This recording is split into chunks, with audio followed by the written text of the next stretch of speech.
Bonjour, Émilie Buisson, je suis installée à Saint-Just-Saint-Rambert dans la Loire. J'ai 1500 poules pondeuses plein air. Je me suis installée début juin 2021 et j'ai eu une salmonelle le 15 juin 2021. La DDPP est venue, ils m'ont dit que je devais tout abattre. Ils m'ont donné une liste d'abattoirs et puis voilà, je devais me débrouiller. Du coup, j'ai appelé des abattoirs. J'en ai pas trouvé qui voulaient des poules salmonelles, donc j'ai dû les tuer toutes une par une à la main. Ensuite, faire venir l'équarrissage pour les emmener. L'équarrissage, ça m'a coûté 1500 €. Et voilà, après, essayer de me relever, désinfecter, passer le bâtiment à la soude 3 fois. Ça m'a même brûlé les pieds. Et voilà, après, j'ai pu remettre un lot au mois d'août. Et maintenant, à chaque prélèvement, je perds 2 kilos. Je ne dors pas pendant 2 semaines. Et voilà, c'est un impact surtout psychologique pour ma famille et pour tout le monde.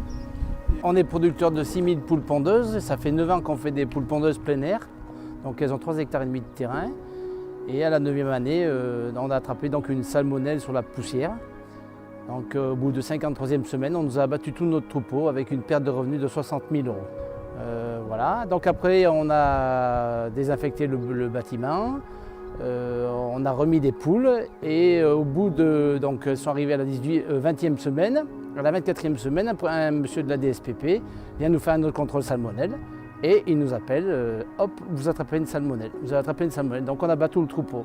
Donc là, la perte de revenus, 180 000 €. Donc on avait 32 magasins en vente directe, donc on vendait des œufs en direct aussi dans les magasins, donc on a tout perdu. On n'a plus rien du tout. Aujourd'hui, on paye un bâtiment donc, à 1350 € par mois qui n'a rien du tout dedans. Et aujourd'hui, il est négatif puisqu'ils sont venus le contrôler. Mais ils ne veulent pas nous laisser travailler jusqu'à 1 an par rapport à l'arrêté préfectoral. Donc comme la PDI était du 26 décembre 2021, on ne peut pas travailler, de remettre des poules avant le 26 décembre 2022 pour avoir la charte sanitaire. C'est plus tenable. Donc j'ai décidé avec Chantal de monter le collectif. On a groupé beaucoup de producteurs comme vous voyez aujourd'hui donc au niveau national. Les poules n'ont rien du tout, les œufs n'ont rien du tout. C'est-à-dire c'est principe de précaution, comme la grippe aviaire, où c'est à 3 km d'un site qui a la grippe aviaire, on tombe tout le troupeau. On ne peut plus travailler comme ça, c'est pas possible. Aujourd'hui, moi j'ai ce bâtiment, je paye un bâtiment, j'ai pas de salaire dessus, je le regarde tous les jours, j'y passe tous les jours devant et c'est une boule au ventre. Et les gens qui sont là aujourd'hui et qui ne sont pas là aussi, je veux dire que chaque fois qu'il y a un contrôle salmonelle, on a une boule au ventre. Alors par contre, j'ai oublié de vous dire, c'est quand même que donc on a monté le nez de combat et moi l'industriel me foutu dehors. Donc comment on a voulu se défendre, l'industriel m'a dit mais t'es un nuisible toi, donc tu vas dehors. Ils m'ont viré. Donc mon garçon était prêt à s'installer avec nous, donc ça tout a été décalé parce que des pertes considérables, on n'a pas pu continuer. Donc, heureusement qu'on a à côté un troupeau laitier. Et donc c'est vrai que ça dégoûte d'un coup, là on n'a aucune vision sur l'avenir. Je suis prêt mais pour l'instant on n'a aucune vision, donc ça fait peur d'aller rentrer 100 ou 200 000 € et 4 semaines après il est retombé par terre, quoi. Mais surtout que nous, c'est une exploitation familiale, donc même mon grand-père, il attaquait d'être agriculteur à 17 ans, qu'il a perdu son père. Et il n'a jamais vu c'était la pire chose qu'il a vécu depuis qu'il était petit. Aidez-nous le plus vite possible et de la façon qu'il soit, quoi, parce qu'on ne peut plus vivre comme ça. Bonjour, donc Chantal Morin, donc on est éleveur de poules pondeuses depuis une quinzaine d'années. On a eu la salmonelle en novembre 2021, octobre 2021. Donc, c'est-à-dire qu'à la suite d'un prélèvement, ils font au moins 3 prélèvements tous les 2 mois et demi. Et sur ces prélèvements, ils recherchent 3 souches de salmonelle différentes. Et donc là, il suffit qu'une seule soit positive sur une seule souche. Il n'y a pas de notion de quantité, en fait, ça peut être très peu, ça peut être juste des traces.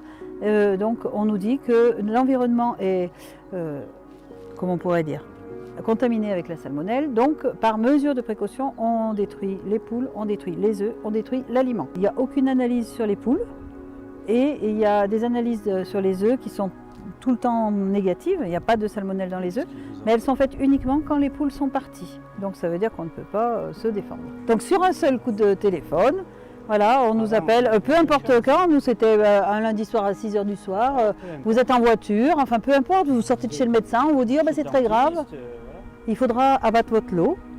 Voilà. Donc c'est très difficile à surmonter psychologiquement, puisqu'on consacre beaucoup de notre temps de travail à soigner nos animaux. Et brutalement, sur un coup de téléphone, On nous dit qu'il y a une salmonellose, mais on n'a pas de contre-expertise, il faut tout de suite abattre les animaux, les détruire. Donc c'était un lot de poules qui était à 1000 lots, en pleine production, elle commençait, et j'ai aucun recours. On n'a absolument aucun accompagnement. Moi, j'avais fait déjà une dépression d'épuisement suite à des problèmes agricoles, sécheresse et compagnie, problèmes sanitaires. Je n'y suis absolument pour rien, c'est la nature. Et je suis en traitement psychiatrique, personne assez sensible. Ma femme m'a aidé dernièrement parce que ça m'a encore plus effondré, donc j'ai un traitement psychologique, je prends des antidépresseurs et c'est très difficile pour moi, je n'ai aucun revenu et c'est très difficile financièrement, moralement et physiquement à supporter. Après, le lendemain, l'équarrissage est venu, j'ai dû aller ouvrir les sacs de poules au camion, je me prenais tous les jours sur la tête de mes poules. Enfin, j'ai un investisseur de 200 000 €. 10 jours après, on me dit tout arrêter, tuer ces poules. Voilà. Et après, moi aussi, j'ai dû passer mon bâtiment à la soude et je me suis brûlé les pieds. Voilà, voilà les idioties. Non, mais il faut arrêter, là, c'est inhumain. Mes filles, pendant 6 mois, elles se sont réveillées la nuit pour venir me demander si mes poules étaient malades ou pas. Est-ce que maintenant elle va encore pleurer ou ça va aller? Il faut arrêter. Voilà. Ça me saoule, ça, du boulot comme ça. Vous voyez comment ça nous... Donc nous on avait un chiffre d'affaires avec les œufs, donc on vendait les œufs à environ entre 40 et 45 centimes l'œuf, donc 2,66, donc on avait une vente à la fois directe sur les marchés en plateau, parce que nous on n'a pas un centre de conditionnement pour mettre en boîte, on a simplement un centre de conditionnement pour vendre en plaque, voilà, tamponné. Et donc on vendait en plaque les œufs de 30 et, sur les marchés et dans les magasins ou les épiceries. Donc là on a perdu un chiffre d'affaires autour des 150 000 €. Et puis on a 100 000 € d'investissement qui dorment, qui ne servent à rien en fait. Donc, et que tu continues à rembourser tous les mois. Voilà, quoi. donc on continue à rembourser. En plus on a fait un emprunt Covid, parce qu'on a eu 3 ans de Covid, grosso modo. Nous, on a eu pas mal d'événementiels qui ont été annulés parce que j'ai une partie apiculture où je vends beaucoup sur l'événementiel. Donc on a été très impacté, donc on n'avait plus d'événementiel, plus de marché, les marchés étaient arrêtés aussi, donc on faisait un petit marché à la semaine tous les jours, 7 jours sur 7. Ouais, plus de foires, plus de gros salons. Voilà, comme, c'est ça. Là, on vient de perdre, on a perdu l'année dernière les œufs, donc là, on est limite à déposer le bilan. Là, on se pose des questions à la rentrée en septembre, donc comment on va faire? Voilà, tu avais fait les œufs en pensant compléter un petit peu ton revenu par rapport au miel. Oui, bien sûr, parce que le miel, c'est pas toujours bon toutes les années. On a eu 3-4 années de mauvaises là. Oui, On en a plus. une année très moyenne, donc avec de la sécheresse en fin de parcours. Donc voilà, donc nous ce qu'on a fait, on a fait un référé suspensif, on est allé à Grenoble. Donc on est passé devant le magistrat et on a expliqué avec mon avocat Maître Loumet. Maître Loumet, donc on a plaidé notre cause devant le magistrat mais qui n'a pas été entendu. Donc voilà, comme beaucoup d'éleveurs d'ailleurs, il n'y a pas eu que moi qui étais le seul à monter au créneau et faire un procès. Donc on a perdu le référé suspensif, donc voilà, donc maintenant on fait partie du collectif 43, donc la Haute-Loire, donc je remercie aussi, on a fait une action, le collectif 43 et la conf, on a fait une action dans les locaux à Lyon. Dans les locaux de la DTP à Lyon, donc on a fait un lâcher de poules, donc j'ai amené 20 poules, on a fait un lâcher de poules pour sensibiliser les gens de la DTP de notre problématique. Donc là, ce qui ressort, c'est que c'est la DGL, la Direction Générale de l'Alimentation, qui prennent les décisions et qui est donneur d'ordre par rapport à la DTP et par rapport à nous. Donc le problème, c'est que ces donneurs d'ordre, il n'y a aucun producteur qui est représenté. C'est que des gros industriels, des vétos, et nous, on n'est pas représentatifs en fait. Donc nous, ce qu'on demande, c'est que tous les petits élevages sont pris en compte et qu'on arrête cette loi salmonelle de prélèvement sur le sol et dans les bâtiments, ça ne sert à rien. Donc même des vétos spécialisés nous le confirment, et même la Chambre d'agriculture et même les laboratoires nous disent la même chose. Vous aurez beau faire analyser tous les œufs du monde et toutes les poules du monde qui ont été classées en salmonelle, il n'y a pas de salmonelle dans les poules et dans les œufs. Donc nous, ce qu'on demande, c'est que, voilà, effectivement, on peut, par principe de précaution, on fait des prélèvements sur les œufs, mais qu'on arrête de détruire des élevages là. Voilà, on détruit des élevages et des petites fermes. Donc nous, ce qu'on demande, c'est qu'on nous laisse vivre notre métier et puis qu'on arrête de nous mettre des normes qui sont impossibles à tenir sur le terrain. Et puis ça tue plein d'élevages et des structures bio. Et puis ça renforce que les grosses structures industrielles qui se frottent les mains parce qu'il n'y a plus d'offres bio sur le marché ou il n'y a plus d'offres tout court sur le marché, de petits élevages. Donc il n'y a plus des gros industriels qui fournissent la filière. Donc ça va plus tout ça. Voilà, donc nous, on a fait pas mal de chemin depuis l'arrêt de la ponte, mais bon, l'arrêt de tout ça, mais on est plein à être sur la paille, là, plein d'éleveurs, dans le 43, dans l'Isère, partout en France. Donc voilà, tous les éleveurs demandent consciemment qu'on arrête cette loi absurde. Voilà. Annick Sellard, je suis sur la commune de Tupin-Esmont, au sud du département du Rhône. J'ai un bâtiment de 3000 poules pondeuses bio, œufs de consommation plein air.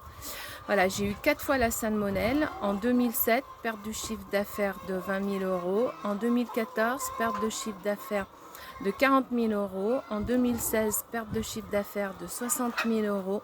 Et en juillet 2021, perte de chiffre d'affaires de 30 000 €. En sachant qu'en juillet, on a dû payer 3 000 € de frais de transport pour envoyer les 3000 poules en abattage à l'abattoir. Et on a payé 400 € à l'équarrissage pour évacuer les 23 000 œufs, car aucune casserie ne pouvait les prendre. En sachant qu'aucun prélèvement, aucune analyse ne sont faites sur les poules et sur les œufs pour savoir si ces derniers sont contaminés. Après, nous adhérons à la charte sanitaire, c'est-à-dire qu'on a une aide de l'État, mais qui est bien loin de couvrir tous les frais qu'on a, parce que notre activité s'arrête, plus d'entrée d'argent, mais on continue d'avoir nos charges, prêts, MSA, etc. Et bien sûr, on ne peut plus prendre de salaire. Donc à un moment où on en parle beaucoup de gaspillage alimentaire et puis en sachant qu'il y a des personnes qui ne peuvent pas se nourrir correctement, et c'est vraiment insoutenable pour nous. Je m'appelle Angélique Lassonnerie, je me suis installée en mars 2020 avec un petit élevage de 700 poules pondeuses bio dans les monts du Lyonnais. 6 mois plus tard, en automne 2020, j'ai positivé une première fois à la salmonelle, ce qui a conduit à une perte sèche de 15 000 € et un impact financier de 35 000 €.